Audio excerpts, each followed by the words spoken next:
प्यारे दोस्तों, I hope आप सभी बहुत बढ़िया होंगे, स्वस्थ होंगे, मस्त होंगे और आपकी पढ़ाई काफ़ी अच्छे तरीके से चल रही होगी। तो दोस्तों, आज के इस क्लास में हम आपको बताने वाले हैं कि अगर सपोज डेट हम बात करते हैं, हमारे पास एक प्लांट का पत्ता है, ठीक है। इस तरीके से कोई पौधे का एक पत्ता है और इस पत्ते में क्या क्या चीज़ें पाई जाती है, कौन कौन से केमिकल सबस्टेंसेस पाए जाते हैं।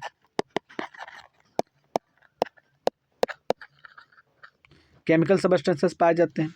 या हम बात करते हैं कि हमारे पास एक लीवर सेल है, ठीक है। इस तरीके से क्या है, हमारे पास एक लीवर सेल है, ठीक है। अब इस लीवर सेल में कौन से केमिकल पाए जाते हैं, या अगर हम बात करते हैं इस लीवर सेल के अंदर या इस प्लांट सेल के अंदर हम बात करते हैं मैक्रोमोलेक्यूल्स कितने हैं, मैक्रोमोलेक्यूल्स की बात कर लेते हैं और माइक्रोमोलेक्यूल्स की बात कर लेते हैं।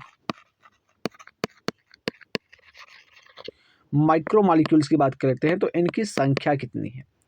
या अगर हम बात करते हैं तो कैसे हम पता करेंगे कि मैक्रोमोलेक्यूल्स कौन है और माइक्रोमोलेक्यूल्स कौन है, इन दोनों के आइडेंटिफिकेशन कैसे करेंगे।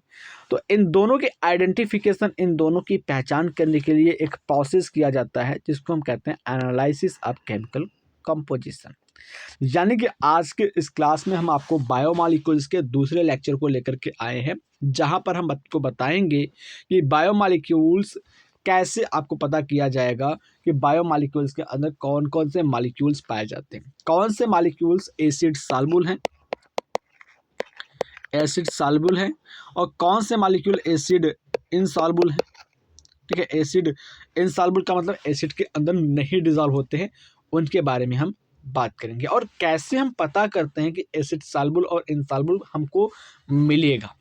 चलिए आज के इस क्लास को शुरू करते हैं बिना किसी देरी के और समझते हैं एक एक टॉपिक को एकदम बारीकी से, धीरे धीरे, और सारी चीज़ों को हम एकदम क्लियर करके आपको यहीं पर समझाएंगे। तो चलिए शुरू करते हैं हम एनसीईआरटी की लाइंस को और समझते हैं एक एक पॉइंट्स को। बेटा सबसे पहले अगर हम बात करते हैं, यानी कि हमारी भी क्लास में जो भी बालक और बालिका हैं उन सबको अगर मैं बताऊं तो हम कैसे पता करते हैं कि जो केमिकल कंपाउंड है उसको कैसे आइसोलेट करेंगे। तो यहाँ पर देखिए साफ शब्दों में एकदम लिखा हुआ है, एक क्वेश्चन लिखा हुआ है पहले, फिर उसका सोल्यूशन बताया गया है। We can continue asking the in same way, यानी कि अगर हम बात करते हैं तो जो आपका पूछताछ है, जो आपका परीक्षण है, वो पहले की तरीके से हम जारी रखते हैं कि what type of organic compound found in living organism.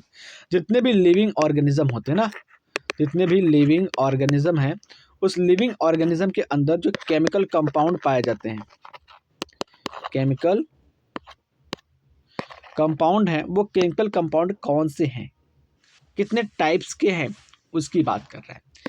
आगे कह रहा है कि how does one go about finding the answer, यानी कि अगर हम बात करते हैं कितने प्रकार के केमिकल कंपाउंड है, इसका पता कैसे लगाएंगे या इसका आंसर कैसे हम प्राप्त करेंगे, तो इसके बारे में हम जानते हैं।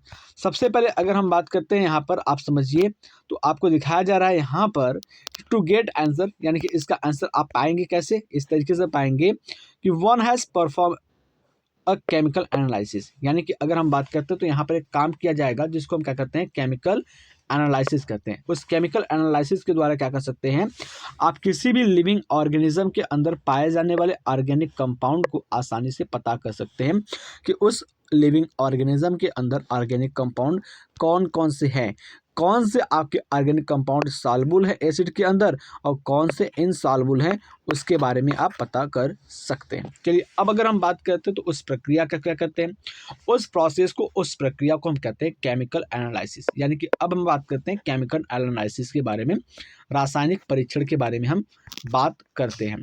देखिए अगर हम केमिकल एनालिसिस की बात करते हैं दोस्त, तो यहाँ पर सीधा सीधा शब्द में बताया गया है आपको केमिकल एनालिसिस के बारे में। क्या केमिकल एनालिसिस के बारे में बताया गया है कि we can take any living tissue, यानी कि अगर हम बात करें क्या करेंगे, हम किसी भी प्रकार के एक लिविंग टिश्यू को लेंगे, ठीक है। एक लिविंग टिश्यू का करेंगे हम यहाँ पर लेंगे, और इस लिविंग टिश्यू की बात करते हैं तो यहाँ पर क्या लिखा गया है, अब लिविंग टिश्यू के अंदर क्या हो सकता है, आपका वेजिटेबल हो सकता है, यानी कि एक सब्जी का टुकड़ा हो सकता है, या फिर अगर हम बात कर सकते हैं तो एक पीस ऑफ लीवर हो सकता है। यहाँ पर देखिए, यहाँ पर क्या हो सकता है, आपका वेजिटेबल और अ पीस ऑफ लीवर हो सकता है, and grind it on trichloroacetic acid, और इसको क्या कहते हैं, ट्राईक्लोरोएसिटिक एसिड के अंदर क्या करते हैं, ग्राइंड करते हैं, यानी कि पीसते हैं। ठीक है, और फिर क्या करते हैं, किसके द्वारा पीसते हैं, बता देखो, ट्राईक्लोरोएसिटिक एसिड का फार्मूला जो आपका ये है Cl3CCOOH, ये आपका ट्राईक्लोरोएसिटिक एसिड का फार्मूला है, जिसको आपको बारीकी से याद कर लेना है। और इस लिविंग टिश्यू यानी कि वेजिटेबल या पीस ऑफ लीवर सेल की बात करते हैं, या लीवर टिश्यू की बात करते हैं, उसको पीसना कहाँ पर है, तो मॉर्टर एंड पिस्टल, यानी कि जिसको हम कहते हैं सील लोढ़ा। ठीक है, उसके द्वारा क्या करना है, इसको पीसना है। और उसके बाद क्या करते हैं, वी ऑब्टेंड, यानी कि हम क्या करते हैं, पा जाते हैं, we obtained a thick slurry, हम क्या करते हैं, एक थिक स्लरी, एक मोटी सी चटनी के जैसी पा जाते हैं। जैसे अगर हम बात करते हैं तो आप किसी पत्ते को पीसेंगे, धनिया का पत्ता पीस रहे हैं, तो धनिया का पत्ता पीसेंगे तो क्या होगा, आपको चटनी के जैसा कुछ मिलेगा। चटनी क्या होता है, आपका मोटा होता है, तो उस तरीके से क्या होगा, आपको थिक स्लरी मिल जाएगी। उसके बाद अगर हम बात करते हैं तो क्या होगा, जब थिक स्लरी मिल जाएगी तो उसको क्या करेंगे, आप फिल्टर करेंगे, यानी कि थिक स्लरी को क्या करेंगे, आप छानेंगे। ठीक है, इफ आगे क्या लिखा गया है, यदि हम उसको पीसते हैं तब, इफ, जस्ट एक सेकेंड यहाँ पर, हाँ, thick slurry, if we were to strain this through a cheese cloth, यानी कि जो स्लरी हमको मिली है उस स्लरी को अगर हम चीज़ क्लोथ का उपयोग करते हैं, चीज़ क्लोथ मतलब बेटा क्या होता है, जो आपके पनीर वाला क्लोथ होता है, या फिर हम बात करते हैं कॉटन की बात करते हैं, चीज़ क्लोथ या कॉटन का यूज करते हैं, तो कॉटन का यूज करके इसको हम छानते हैं। और उस दौरान क्या पाते हैं, हम दो चीज़ें पाते हैं। दो चीज़ें कौन कौन सी पाती हैं, पहला तो हम पाते हैं, आपको देखिए, एक पाते हैं एसिड सॉल्युबल सब्सटेंस, पहले क्या पाते हैं, एसिड सॉल्युबल सब्सटेंस पाते हैं। यहाँ पर देखिए, पहला तो हम आपको पा जाते हैं एसिड सॉल्युबल सब्सटेंस, और दूसरा क्या पाते हैं, एसिड इनसॉल्युबल सब्सटेंस, यानी कि जो एसिड के अंदर नहीं घुले होते हैं। अब अगर हम बात करते हैं तो यहाँ पर इसको क्या यूज करेंगे, जो एसिड सॉल्युबल सब्सटेंस है बेटा, इस एसिड सॉल्युबल सब्सटेंस के लिए हम क्या करेंगे, फिल्ट्रेट का यूज करेंगे। क्या यूज करेंगे हम, फिल्ट्रेट। ठीक है, जो आपके फिल्ट्रेट होते हैं उसका यूज करेंगे। ठीक, यानी कि ये फिल्टर होकर के पा गया। और जो एसिड इनसॉल्युबल है इसको हम क्या कहेंगे, इसको हम कहेंगे रोटेंट। क्या कहेंगे, रोटेंट, यानी कि बचा हुआ। तो जो अब अगर हम बात करते हैं, जो आपका प्लांट सेल का लीफ था, या फिर अगर हम बात करते हैं आपके लीवर सेल का एक छोटा सा टुकड़ा था, उसको जब हमने उसको ट्राईक्लोरोएसिटिक एसिड का यूज करके उसको पीसा, स्लरी बनाया, तो हमको एक मोटी चटनी के जैसे स्लरी मिल गई। और जब उसको हमने छानना शुरू किया, यानी कि उसको सेपरेट करना शुरू किया, तो हमको क्या हुआ, दो चीज़ें मिल गई, एक एसिड सॉल्युबल मिल गई और दूसरा एसिड इनसॉल्युबल मिल गई। जो आपको एसिड सॉल्युबल मिली थी उसको हमने क्या कर दिया, फिल्ट्रेट कह दिया, और दूसरा क्या कह दिया हम उसको, जो एसिड इनसॉल्युबल था उसको क्या कह दिया हमने, रोटेंट कह दिया। यानी कि अगर हम बात करते हैं तो इस पूरी मैकेनिज्म को हम आपको यहाँ पर समझाते हैं कि क्या क्या चीज़ें हुई। देखिए, अब अगर इस पूरी मैकेनिज्म को समझना तो आपको इस चीज़ को समझना है। सबसे पहले क्या किया बेटा हमने, सबसे पहले हमने लिया एक प्लांट का सेल। ठीक है, यानी कि एक पौधे का लीफ ले लिया, इस तरीके से एक लीफ ले लिया पौधे का। फिर उसके बाद क्या किया, इसको हमने मॉर्टेल और पिस्टल के सहायता से पीस दिया, यानी कि ये होता है ना दवाई पीसने वाला बच्चों का, तो इसको हमने क्या कर दिया, इसका यूज किया और इसके थ्रू क्या कर दिया, हम इसको पीस दिया। ठीक है, यानी कि ये सेल को या पत्ते को हमने क्या कर दिया, यहाँ पर डाला, इस तरीके से इस पत्ते को डाला, और क्या किया, यहाँ पर हमने ऐड किया, क्या ऐड किया बेटा, इसको हमने ऐड किया Cl3CCOH, ट्राईक्लोरोएसिटिक एसिड को क्या किया, यहाँ पर हमने ऐड किया। इस तरीके से ट्राईक्लोरोएसिटिक एसिड को हमने ऐड किया। जब ट्राईक्लोरोएसिटिक एसिड को हमने ऐड किया, तो जब इस पत्ते को हमने पीसा इस ट्राईक्लोरोएसिटिक एसिड की सहायता से, तो हमको क्या मिला उसको भी देख लीजिए बेटा। अब हमको क्या मिला, ट्राईक्लोरोएसिटिक एसिड को जब हमने ऐड किया तो हमको क्या मिला, दूसरे बर्तन में हम निकाल कर इसको देखते हैं। तो दूसरे बर्तन में अगर हम देखते हैं बेटा, तो यहाँ पर देखिए, इस तरीके से हमारा एक बाउल हो गया, कटोरा हो गया। अब इसके अंदर हम देखते हैं तो हमको क्या मिल गया, एक मोटा सा स्लरी मिल गया। इस तरीके से क्या हो गया, मोटा सा स्लरी मिल गया, जिसमें ट्राईक्लोरोएसिटिक एसिड के अंदर मिला करके हमने जिसको पीछा था, तो ये आपका मोटा सा स्लरी आपको प्राप्त हो गया। फिर उसके बाद अगर हम बात करते हैं तो ये क्या आपको मिल गया, ये आपको स्लरी मिल गया। ठीक है, मोटा चटनी के जैसा स्लरी मिल गया। फिर इस स्लरी को हम क्या करते हैं, फिल्टर करने के लिए ले जाते हैं। फिल्टर करने के लिए जाते हैं तो क्या करते हैं, फिल्टर करने के लिए हम क्या करते हैं, कॉटन का यूज करते हैं। चलिए एक कीप बना लेते हैं, इस तरीके से एक कीप बन गया हमारा, एक कीप बन गया। और इसको क्या करते हैं, एक बर्तन के अंदर रख लेते हैं। इस तरीके से क्या करते हैं, एक बर्तन के अंदर रख लेते हैं इस कीप को, और ऊपर से क्या करते हैं, इस कीप के अंदर हम क्या करते हैं, एक कॉटन लगा देते हैं। देखिए, चलिए हम बात करते हैं तो यहाँ पर हमने क्या किया, कॉटन लगा दिया, इस तरीके से कॉटन यहाँ पर लगा दिया। और ये जो स्लरी है ना, इस स्लरी को लाते हैं हम इसमें डाल देते हैं, ठीक है। जो स्लरी है इस स्लरी को इसमें डाल देते हैं। चलिए स्लरी को हम डाल भी देते हैं। जब स्लरी को हमने डाल दिया, यहाँ पर देखिए इस तरीके से हमने क्या किया, हमारी स्लरी जो थी बाहर, इस स्लरी को हमने डाल दिया। जब स्लरी को हमने डाला तो यहाँ पर आप देखेंगे तो आपको कुछ चीज़ें प्राप्त होगी। क्या चीज़ें प्राप्त होगी, देखिए यहाँ पर कुछ चीज़ें प्राप्त हो जाएगी। अब यहाँ पर जो चीज़ें छन करके आ रही हैं, इस कॉटन से क्या हो रही हैं, छन करके आ रही हैं। ये कॉटन से छन करके आने वाली जो चीज़ें होंगी वो क्या हो जाएंगी, एसिड सॉल्युबल हो जाएंगी, एसिड सॉल्युबल हो जाएंगी, यानी कि ये एसिड सॉल्युबल पूल का फॉर्मेशन करेंगी। और यहाँ पर कुछ चीज़ें क्या हो गई, बच गई। जो चीज़ें बच गई, इस बचे हुए चीज़ों को क्या कहते हैं, एसिड इनसॉल्युबल, एसिड इनसॉल्युबल यानी कि अम्ल के अंदर अघुलनशील।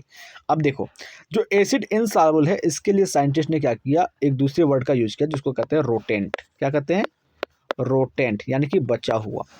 और एसिड सॉल्युबल जो है, यानी कि अम्ल के अंदर से घुल करके जो वापस नीचे आ गया, तो उसको लिए कह दिया उन्होंने फिल्ट्रेट। फिल्ट्रेट कह दिया। फिल्ट्रेट का मतलब क्या होता है बेटा, ये फिल्टर हो जा रहा है कॉटन से। तो आई होप आप चीज़ों को समझ पा रहे हैं कि हमने क्या किया, एसिड सॉल्युबल और इनसॉल्युबल सब्सटेंस को प्राप्त करने के लिए, यानी कि केमिकल एनालिसिस करने के लिए एक लिविंग सेल का, एक लिविंग ऑर्गेनिज्म का, तो हमने क्या किया, उसके लिए एक पत्ता लिया, ठीक है। उस पत्ते को क्या किया हमने, ट्राइक्लोरोएसिटिक एसिड में क्या किया, उसको हमने पीसा, बढ़िया सा उसको ग्राइंड किया मॉर्टर और पिस्टल की सहायता से। जैसे हमने ग्राइंड कर लिया तो क्या किया, उसको हमने देखा कि हमको एक स्लरी प्राप्त हो गई इस तरीके से। फिर वापस से इस स्लरी का क्या किया हमने, कॉटन की सहायता से हमने इसको फिल्टर करना शुरू किया, यानी कि छानना शुरू किया। जब हमने छानना शुरू किया तो हमको क्या मिल गया, कुछ चीज़ें इधर मिल गई जो कि फिल्ट्रेट है, यानी कि एसिड सॉल्युबल है। जो चीज़ें एसिड में घुल गई थी वो क्या हो गई, फिल्ट्रेट के रूप में, यानी कि एसिड सॉल्युबल के रूप में हमको मिल गई। और फिर जो चीज़ें हमको नहीं मिली फिल्ट्रेट के रूप में, जो चीज़ें फिल्ट्रेट के रूप में नहीं प्राप्त हुई, उसको हमने क्या कह दिया कि वो एसिड इनसॉल्युबल है, यानी कि वो रोटेंट हो गए। अब दूसरी बात करते हैं।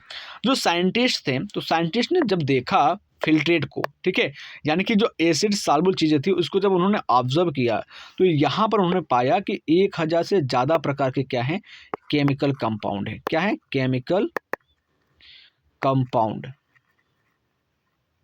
1000 से ज़्यादा प्रकार के क्या हैं, केमिकल कंपाउंड यहाँ पर उपस्थित है। इस चीज़ को साइंटिस्ट ने ऑब्जर्व किया। और फिर इसके अलावा अगर हम बात करते हैं तो इस रोटेंट में भी क्या किया, रोटेंट में भी देखा कि उसमें बहुत सारे प्रकार के केमिकल कंपाउंड उपस्थित हैं, जिस बेसिस पर उन्होंने कह दिया कि मैक्रोमॉलिक्यूल और माइक्रोमॉलिक्यूल। अब दूसरी बात बेटा ध्यान से समझिएगा, जो चीज़ें आपके फिल्ट्रेट में आती है, यानी कि अगर हम बात करते हैं एसिड सॉल्युबल में आती हैं, उसको उन्होंने कह दिया कि ये माइक्रोमॉलिक्यूल है। क्या है, माइक्रो, जस्ट एक सेकेंड, माइक्रो, एक सेकेंड बेटा गड़बड़ हो गई। जो चीज़ें क्या मिल गई उनको, तो फिल्ट्रेट में मिल गई थी, यानी कि अगर हम बात करते हैं एसिड सॉल्युबल की बात करते हैं, जो चीज़ें एसिड सॉल्युबल में मिल गई थी उन्होंने कह दिया कि ये क्या है, माइक्रोमॉलिक्यूल है। आगे की कहानी हम आपको बताएंगे। माइक्रोमॉलिक्यूल कह दिया, माइक्रोमॉलिक्यूल में कौन सा, माइक्रो बायोमॉलिक्यूल्स आएंगे, ठीक है। इसको हम कह सकते हैं माइक्रो बायो, यहां पर लिखता हूं मॉलिक्यूल, ठीक है। और जो चीजें क्या थी, नॉन सॉल्युबल थी, यानी कि एसिड इनसॉल्युबल थी, ठीक है, एसिड इनसॉल्युबल थी, उसको उन्होंने कह दिया कि मैक्रो बायोमॉलिक्यूल। क्या कह दिया, मैक्रो बायो मॉलिक्यूल। अब इसको देखो डायरेक्टली उन्होंने नहीं किया, इसके लिए भी उन्होंने क्या यूज किया, मॉलिक्यूलर वेट, ठीक है, मॉलिक्यूलर वेट का यूज किया था, जिसके बारे में आगे की लाइंस में हम आपको बताएंगे, ठीक है। तो एनसीईआरटी के साइंस की क्या करती है, जो एनसीईआरटी की लाइन है वो कहती है कि जो भी चीज़ें आपको फिल्ट्रेट के रूप में मिली वो सारी चीज़ें क्या थी, एसिड सॉल्युबल थी। और जो भी चीज़ें फिल्ट्रेट के रूप में नहीं मिली उसको उन्होंने क्या कह दिया, रोटेंट कह दिया, या अगर हम बात करते हैं एसिड इनसॉल्युबल फ्रैक्शन के नाम से उन्होंने दे दिया। अब जो साइंटिस्ट थे वो क्या करते हैं, फाउंड करते हैं थाउजेंड्स ऑफ ऑर्गेनिक कंपाउंड या केमिकल कंपाउंड कर सकते हैं इन एसिड सॉल्युबल पूल, जो भी एसिड सॉल्युबल पूल थे वहाँ पर। ठीक है, चलिए आगे अगर हम बात करते हैं तो नीचे क्या कह रहा है कि इन हायर क्लासेस, अगर आप ऊपर की कक्षाओं में जाते हैं यानी कि ग्रेजुएशन करते हैं, पोस्ट ग्रेजुएशन करते हैं, तो वहाँ पर क्या करते हैं बेटा, आपको जो केमिकल एनालिसिस होती है, तो केमिकल एनालिसिस के बहुत सारे मैकेनिज्म आपको बताए जाते हैं। ठीक है, केमिकल एनालिसिस के बहुत सारे मैकेनिज्म, बहुत सारे टेक्निक बताए जाते हैं, बहुत सारे प्रोसेस बताए जाते हैं, जिस वजह से आप सब्सटेंस को फिल्टर कर सकते हैं। ठीक है, तो क्या कह रहा है कि in higher classes you will learn about how to analyse a living tissue sample and identify a particular organic compound. यानी कि ऊपर की क्लासेस में जब आप जाओगे तो आपको बताया जाएगा कैसे आसानी से आप किसी लिविंग टिश्यू को सिंपली तरीके से एनालाइज कर सकते हैं और उसके अंदर पाए जाने वाले ऑर्गेनिक कंपाउंड का आइडेंटिफिकेशन कर सकते हैं। It will suffice to say here that one extract the compound, then subject to the extract to various separation techniques till one has separated a compound from other compound. यहाँ पर अगर हम बात करते हैं तो पूरी लाइन मिला करके एक शब्द कहती है, एक चीज़ बताती है आपको कि बहुत सारे टेक्निक होते हैं जिसका यूज करके हम वेरियस तरीके के सेपरेशन का मतलब अलग अलग प्रकार के सेपरेशन टेक्निक का यूज करके हम केमिकल कंपाउंड को एक दूसरे से अलग कर सकते हैं। इन अदर वर्ड, दूसरे शब्दों में, one isolate and purifies a compound. दूसरे शब्दों में हम कह सकते हैं कि यहाँ पर हम यूज करते हैं अलग अलग टेक्निक्स का, जिससे हम क्या कर सकते हैं, आइसोलेट्स कर सकते हैं या प्यूरिफाई कर सकते हैं कंपाउंड को। एनालिटिकली, टेक्निकली, यानी कि अगर हम बात करते हैं एनालिटिकल टेक्निक्स की बात करते हैं, परीक्षण विधि की बात करते हैं, when applied to the compound give us an idea to molecular formula. यानी कि अगर हम बात करते हैं, जब हम एनालिसिस करते हैं तो वहाँ से जो टेक्निक प्राप्त होती है, एनालिसिस टेक्निक से अगर हम बात करते हैं तो उसके ऊपर अप्लाई किया जाता है to the compound give us, यानी कि जो यौगिक होते हैं वो हमें देते हैं मॉलिक्यूलर फार्मूला, यानी कि अलग अलग चीज़ों को हम जब पा जाएंगे तो वहाँ से मॉलिक्यूलर फार्मूला निकलती है and the probable structure to found compound. और उस तरीके से क्या होती है, एक अच्छे तरीके से स्ट्रक्चर भी मिल जाती है कंपाउंड को प्राप्त करने के लिए। All the carbon compounds that we get from living tissue can be called biomolecules. यानी कि अगर हम बात कर रहे हैं सीधा सीधा, तो जितने भी कार्बन कंपाउंड होते हैं, ठीक है, जितने भी क्या होते हैं कार्बन कंपाउंड, देखो यहाँ पर लिखा है जितने भी कार्बन कंपाउंड होते हैं वो सारे के सारे क्या कहलाते हैं, आपके बायोमॉलिक्यूल्स कहलाते हैं। जितने भी कार्बन कंपाउंड होते हैं, जैसे अगर हम बात करते हैं आपका ग्लूकोज हो गया, ठीक है, इसके अलावा अगर हम बात करते हैं प्रोटीन हो गया, इसके अलावा अगर हम बात करते हैं तो लिपिड हो गया, तो ये सारी चीज़ें क्या होती है, आपके बायोमॉलिक्यूल्स के अंतर्गत आती है।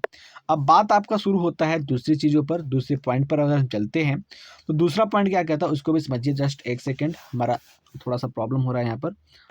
चलिए दूसरे पॉइंट्स की अगर हम बात करते हैं यहाँ पर, how ever living organisms have also got inorganic elements and compound in them. यानी कि जितने भी लिविंग ऑर्गेनिज्म होते हैं उसके अंदर क्या होता है, इनऑर्गेनिक एलिमेंट भी होते हैं और कंपाउंड होते हैं उनके अंदर। How do we know this, कैसे हम इनको जानेंगे कि उसके अंदर इनऑर्गेनिक और ऑर्गेनिक दोनों चीज़ें पाई जाती हैं।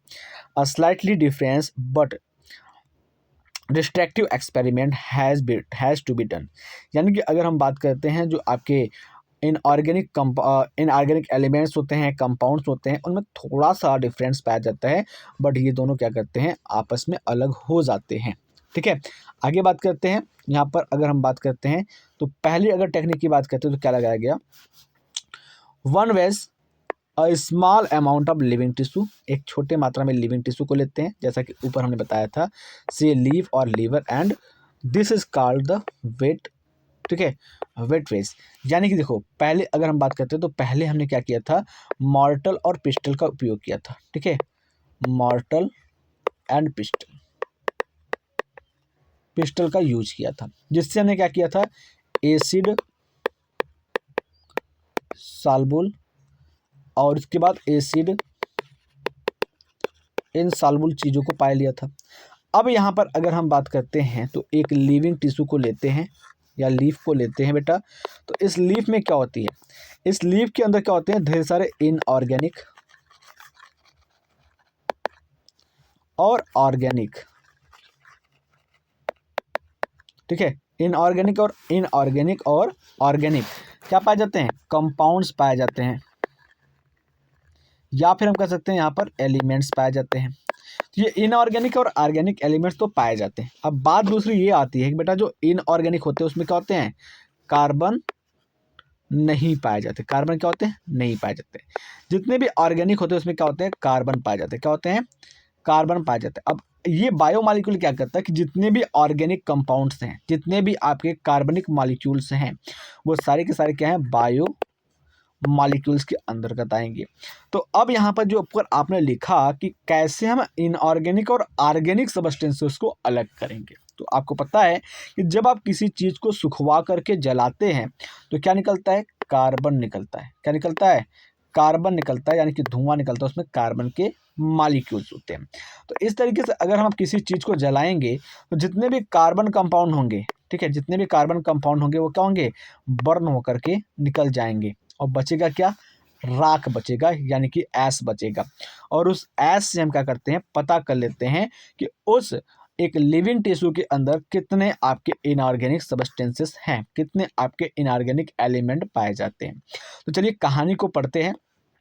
देखिए इसको एक स्टोरी की तरह थोड़ा सा दिमाग लगाइए, जैसे आप राजा रानी की कहानी सुनते हैं, जैसे आप दूसरी कहानी को सुनते हैं, ठीक उसी तरीके से इसको कहानी की तरफ फोकस करिए। जैसे आप किसी पिक्चर को देखते हो तो आपको याद हो जाता है, तो समझिए एक पिक्चर ही चल रही है, एक फिल्म ही चल रही है, जहाँ पर हीरो आपका बायोमॉलिक्यूल्स है, विलेन आपके बहुत सारे चीज़ें हैं, तो उनको ही आपको पता करना है, ठीक है। तो यहाँ पर अगर हम बात करते हैं तो क्या कह रहा है कि वापस आ लेते हैं, a slightly difference but destructive experiment has be done.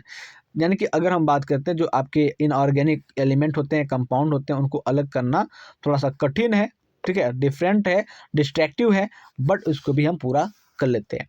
One weds की बात करते हैं, one weds of small amount of living tissue, यानी कि एक सूखा हुआ, एक छोटा सा सूखा, ठीक है, सूखा हुआ क्या करते हैं, लिविंग टिश्यू लेते हैं, या फिर अगर हम बात करते हैं छोटा सा लीफ लेते हैं या लीवर सेल ले लेते हैं एंड ड्राई इट, इसको क्या करते हैं, छोटा सॉरी सुनिए, एक हम लीफ ले लेते हैं, पत्ता ले लेते हैं, या हम लीवर के सेल को ले लेते हैं और उसको वापस से क्या करते हैं, ड्राई करवाते हैं, यानी कि सुखाते हैं। जब ये सूख जाता है तो क्या होता है, जब सूख जाएगा तो जितने भी वाटर होंगे इसके अंदर, ठीक है, जितने भी वाटर होंगे, जितने भी H2O होंगे, सुखवाने के दौरान क्या होंगे, सबके सब बाहर निकल जाएंगे। ये H2O क्या होगा, बाहर निकल जाएगा। जब H2O क्या होगा, बाहर निकलेगा, इवोपोरेशन के दौरान the remaining materials give dry, बाकी जो चीज़ें बची हैं वो क्या हो जाएगी, ड्राई, यानी कि सूखे चीज़ें बच जाएंगी, ठीक है। अब अगर हम बात करते हैं dry weight, now if the tissue is fully burned, अब अगर हम बात करते हैं ये जब चीज़ें मतलब सूख गई और इसको क्या करते हैं, बर्न कर देते हैं, क्या करते हैं, बर्न करते हैं, यानी कि जला देते हैं। जब हम जलाएंगे इसको, तो जब जलाते हैं तो all the carbon compounds are oxidised to gaseous, ठीक है, यानी कि जितने भी कार्बन कंपाउंड होते हैं इसमें, जितने भी आपके क्या होते हैं, जलाने के बाद कार्बन कंपाउंड होते हुए क्या होते हैं, ऑक्सीडाइज्ड हो जाते हैं टू गैसियस फॉर्म में, जैसे कार्बन डाइऑक्साइड, वाटर वेपर, जो कुछ भी बचे रहते हैं वाटर वेपर, ये सारी चीज़ें क्या होते हैं, बाहर निकल जाते हैं, एंड रिमूव्ड, बाहर निकल जाते हैं। What is remain is called S, जो कुछ भी बचा, यानी कि जलाने के बाद जो कुछ भी बचा उसको क्या कहते हैं, एस, यानी कि राख करते हैं।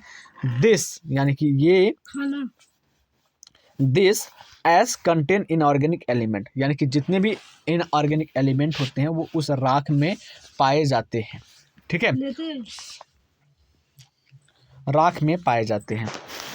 जैसे अगर हम बात करते हैं कैल्शियम, मैग्नीशियम, ये सारी चीज़ें हो गई।